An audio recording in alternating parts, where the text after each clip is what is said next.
وَلِسُلَيْمَانَ الرِّيحَ عَاصِفَةً تَجْرِي بِأَمْرِهِ إِلَى الْأَرْضِ الَّتِي بَارَكْنَا فِيهَا وَكُنَّا بِكُلِّ شَيْءٍ عَالِمِينَ۔ اور ہم نے تیز ہوا سلیمان کے تابع فرمان کر دی تھی، جو ان کے حکم سے اس ملک میں چلتی تھی جس میں ہم نے برکت دی تھی، یعنی شام، اور ہم ہر چیز سے خبردار ہیں۔ وَمِنَ الشَّيَاطِينِ مَن يَغُوصُونَ لَهُ وَيَعْمَلُونَ عَمَلًا دُونَ ذَلِكَ وَكُنَّا لَهُمْ حَافِظِينَ۔ اور دیووں کی جماعت کو بھی ان کے تابع کر دیا تھا کہ ان میں سے بعض ان کے لیے غوطے مارتے تھے اور اس کے سوا اور کام بھی کرتے تھے، اور ہم ان کے نگہبان تھے۔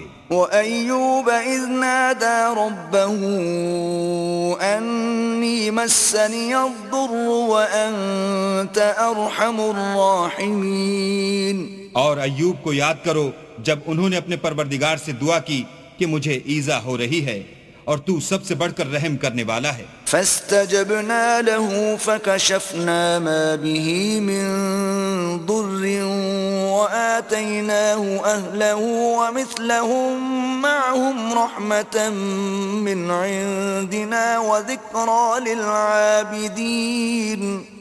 تو ہم نے ان کی دعا قبول کر لی، اور جو ان کو تکلیف تھی وہ دور کر دی، اور ان کو بال بچے بھی عطا فرمائے، اور اپنی مہربانی سے ان کے ساتھ اتنے ہی اور بخشے، اور عبادت کرنے والوں کے لیے یہ نصیحت ہے۔ وَإِسْمَاعِيلَ وَإِدْرِيسَ وَذَا الْكِفْلِ كُلٌّ مِّنَ الصَّابِرِينَ۔